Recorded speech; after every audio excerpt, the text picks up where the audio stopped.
नमस्कार दोस्तों। जापान में एक बहुत प्रसिद्ध बौद्ध भिक्षु थे। भिक्षु संसार के शोर शराबे से दूर जंगल के पास एकांत में अपनी झोपड़ी बनाकर रहते थे। भिक्षु का नाम पूरे जापान में फैल गया था क्योंकि वे अत्यंत ध्यानमग्न और ज्ञानी व्यक्ति थे। एक बार जापान के सम्राट स्वयं भिक्षु के पास आए और बोले, मुनिवर, मैं हमेशा बहुत बेचैन महसूस करता हूँ।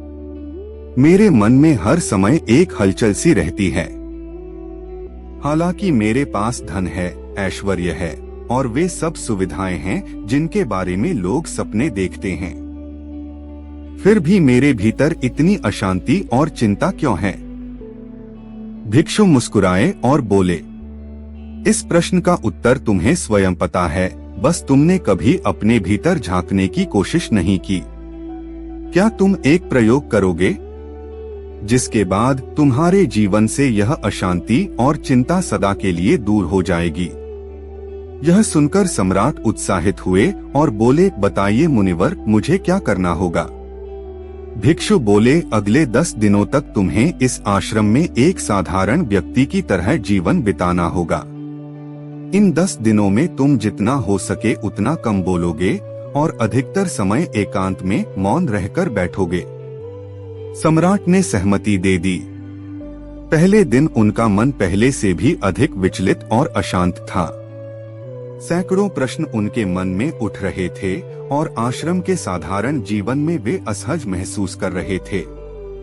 परंतु उन्होंने जैसा भिक्षु ने कहा था, एक शब्द भी मुंह से नहीं निकाला और चुपचाप एकांत में बैठे रहे। रात होते होते उन्हें एक अजीब सी खुशी महसूस होने लगी।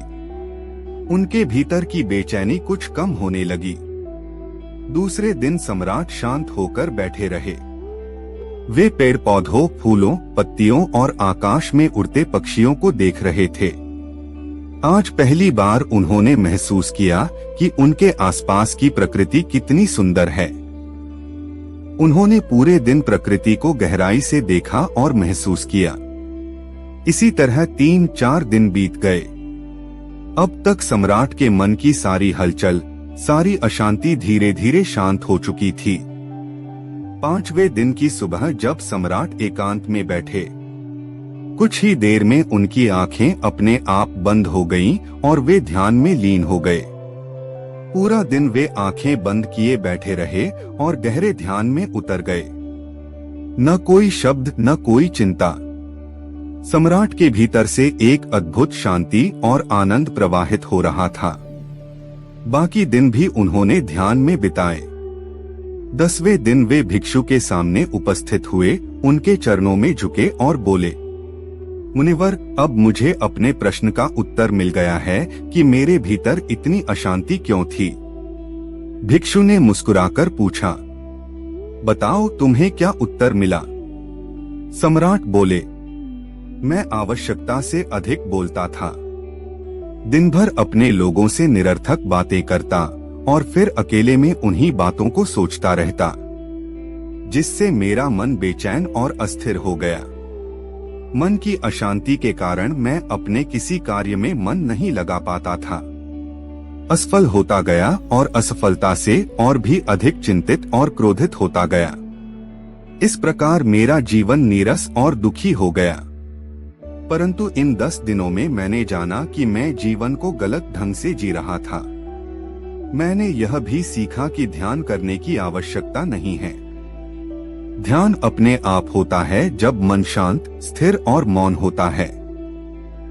ध्यान के दौरान मैंने सबसे पहले यही सीखा कि मनुष्य के जीवन की सबसे बड़ी घटना है स्वयं को जान लेना। यह सुनकर भिक्षु बोले, केवल तुम ही नहीं, संसार के अधिकांश लोग भी अत्यधिक बोलते हैं और अनचाहे ही अपने जीवन को व्यर्थ कर देते हैं। गौतम बुद्ध अक्सर अपने शिष्यों से कहा करते थे, दुनिया की सबसे तीखी तलवार हमारी जीभ है, जो बिना रक्त बहाए ही लोगों को घायल कर देती है। हमारी वाणी और शब्द ही हमारे सबसे बड़े हथियार हैं और यही हमारी सबसे बड़ी कमजोरी भी। यदि सही समय पर सही सोच के साथ सही शब्दों का प्रयोग किया जाए तो वही शब्द व्यक्ति को सफल बना देते हैं। परंतु जब यही शब्द उलझन और आक्रोश से निकलते हैं तो वही जीवन को नरक बना देते हैं। एक बार बुद्ध से उनके एक शिष्य ने पूछा, गुरुदेव, आप अधिकतर समय मौन क्यों रहते हैं? बुद्ध बोले, क्योंकि मौन में मैं अपने भीतर के दिव्य स्वर को सुन पाता हूँ। मौन अपने भीतर उतरने की पहली सीढ़ी है। बिना मौन हुए स्वयं को जान पाना असंभव है। स्वयं को जानने और समझने की पहली शर्त है मौन।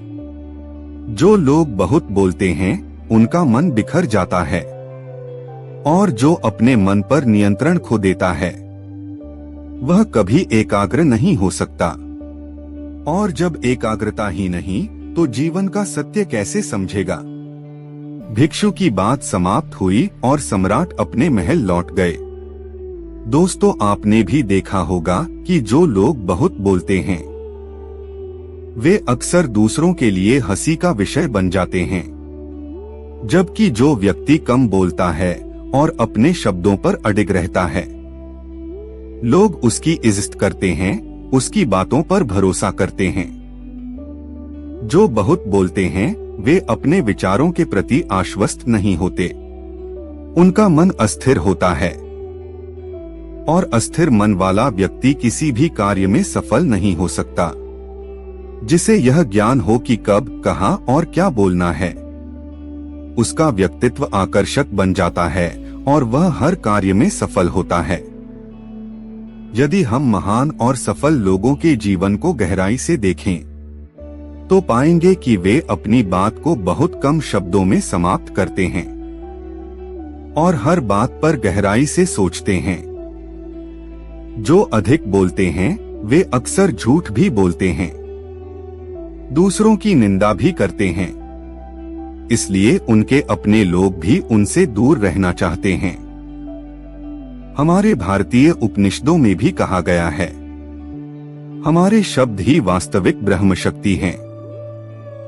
यहाँ ब्रह्म शक्ति का अर्थ है हमारी आंतरिक जीवन शक्ति।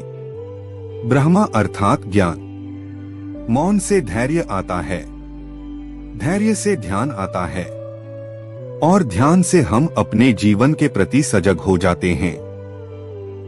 इसलिए यदि हम बहुत बोलते हैं तो हम उस मौन को खो देते हैं जो हमारे शांत और स्थिर जीवन का पहला स्तंभ है। आइए दोस्तों, आज से कुछ दिनों तक हम भी केवल उतना ही बोलें जितनी आवश्यकता हो। अपनी बात को कम शब्दों में समाप्त करें और अपने जीवन में मौन को स्थान दें। यदि संभव हो तो प्रतिदिन कुछ समय के लिए एकांत में बैठकर मौन रहें। निश्चित ही यह हमारे जीवन में सकारात्मक परिवर्तन लाएगा, और शायद आप में से कोई स्वयं को फिर से उस सम्राट की तरह पा सके।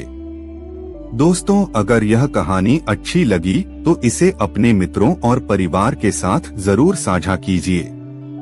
वीडियो को लाइक कीजिए और प्राइड ज्ञान चैनल को सब्सक्राइब करना ना भूलें। धन्यवाद।